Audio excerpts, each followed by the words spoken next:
Hi everyone, my name is Michelle. I'm a pluralistic therapist based in London.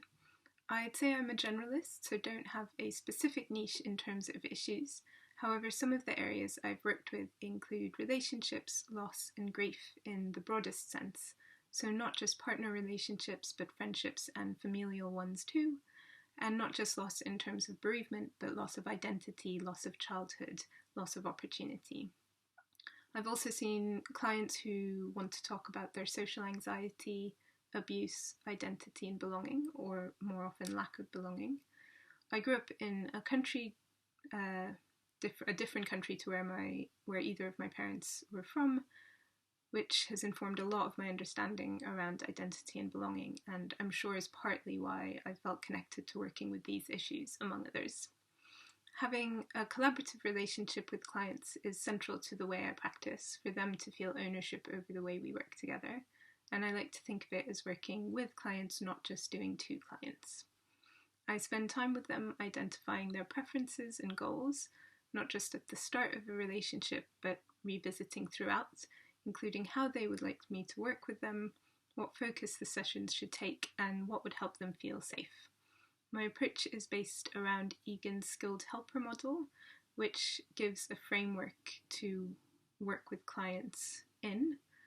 So we'd look at what the client is bringing, what they would like to happen, and how to make it happen.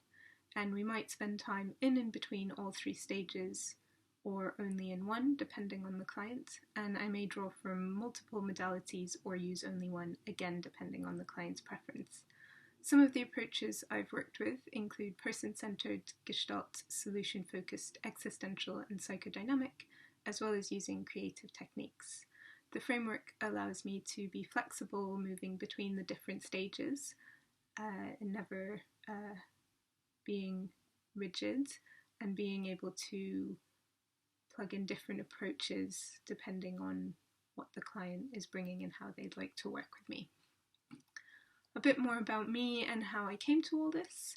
I've recently qualified after 15 years of working in the voluntary and community sector with young people and vulnerable adults, in particular with refugees and asylum seekers.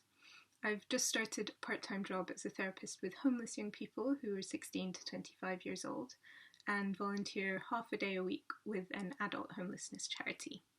I didn't intend to go into working with homelessness specifically, but by chance ended up with these two different roles. I'm building my private practice alongside this, working with clients of all ages, but I'm aware that it can take time to grow a client base.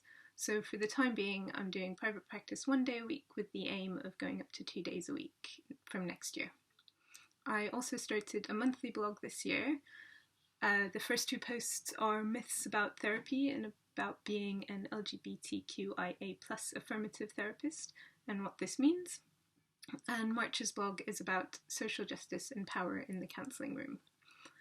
Alongside my background in youth work, I was also involved in social movements around climate change and environmental justice about 12 years ago, which is where my grounding in anti-oppression and learning around anti-racism work began. The direct activism shifted to more of a support role for community groups and social movements by facilitating groups around burnout, conflict, and internal group dynamics.